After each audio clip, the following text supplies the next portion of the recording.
So the stories that we're working with are stories about things that happen to us that we then want to share with our friends and with our colleagues and with our family.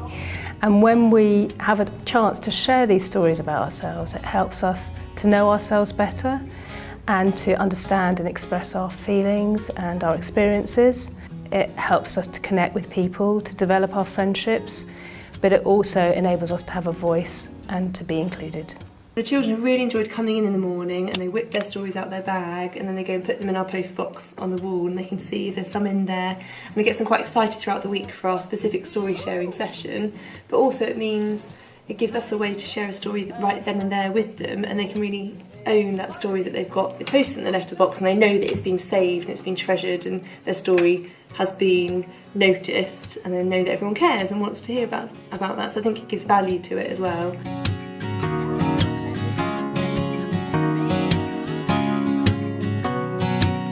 So the stories need to have a clear beginning, middle and end. The middle is the high point of the story, and the high point is the element that makes the story interesting. It gives it that spark. It's the event that's out of the ordinary, so it could be something like a surprise birthday party, a broken down car, or suddenly caught in a rainstorm.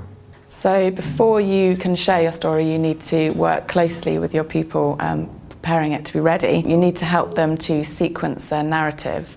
So you can do this in different ways. You can talk about it, or you can actually draw a storyboard or write it down step by step. That helps to identify where the high point is, and also to get it into a nice short sequence that you can relay to your class. Then when you've done that, you can run over it together, and that really helps aid their memory and the recall of the event.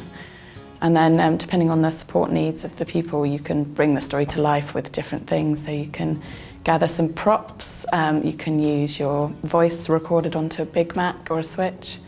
You can use sensory items, so you could use food or drink or different smells to really help bring the story to life. And then you just need to rehearse it, and then you're ready to share.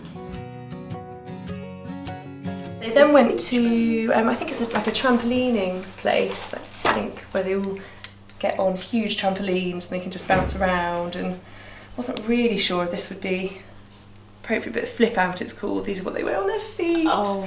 So someone had some spare ones.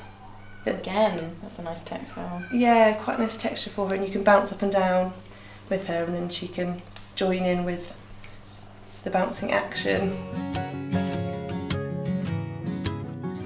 On Sunday, you went to the church with Mum and Daddy and Anna, Philip and Philip, and you wore a golden vestment.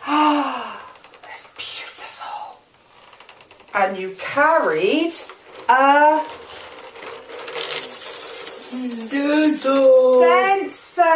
Well done. You show Chloe the sensor. And then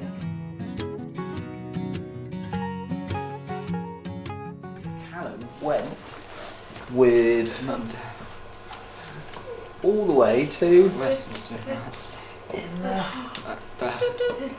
car. When they got there, Callum, Mum and Dad went for a long Beach.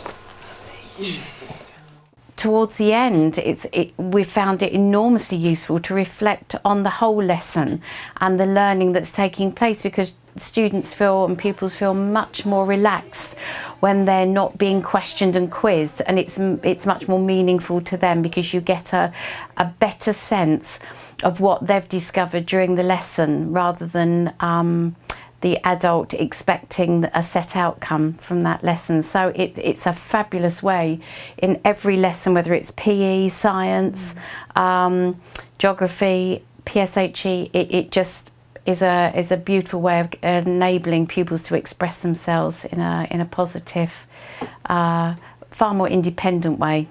Now I can see the huge difference that it's made to children like Callum. I had Callum's review the other day, and his mum and dad were sort of shocked by how how much his language has come on and the stories he's able to tell. And Gracie, we showed a story sharing thing about Gracie, there was a party and things like that, and I showed it to her mum, and her mum sort of burst into tears about how amazing it was that she was so connected, because she's had such a sort of a difficult journey, and for her to be able to share and interact with a story and then share it with people that she cares about is amazing.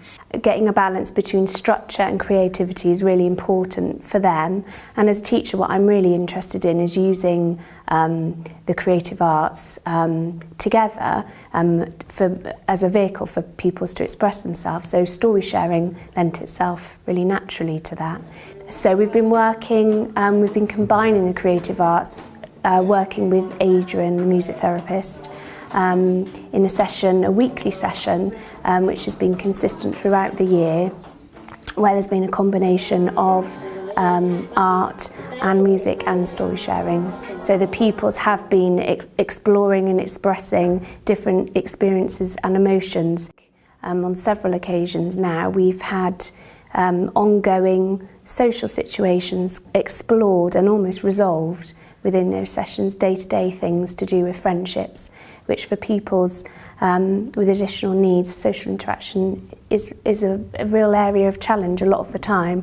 And through story sharing, we've been able to explore how we're all feeling and then come to some kind of understanding and agreement about it, and that's enabled the pupils to move forward. The fantastic thing about it is that there's props, it's a shared experience, they love going back and revisiting it, and it gives them that sense of self, that sense of identity, of something that they can then, as I said, share with the others, and we can put in the supporting language as they do it, so each time we revisit it, their repertoire of language develops. We've been surprised at how successful the use of story sharing has been in annual reviews. That enables independence and their ability to express themselves.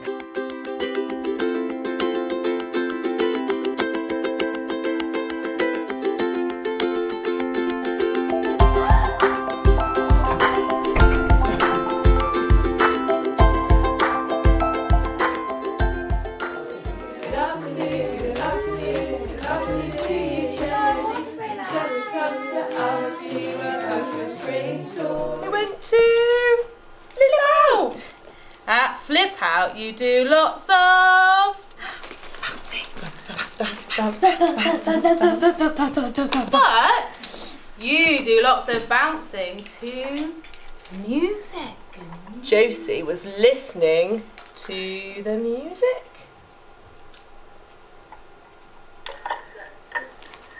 When the music started, Josie started bouncing. Bobby went with Mummy and cousin Imogen to the circus. And at the circus there was a clown. And he was on.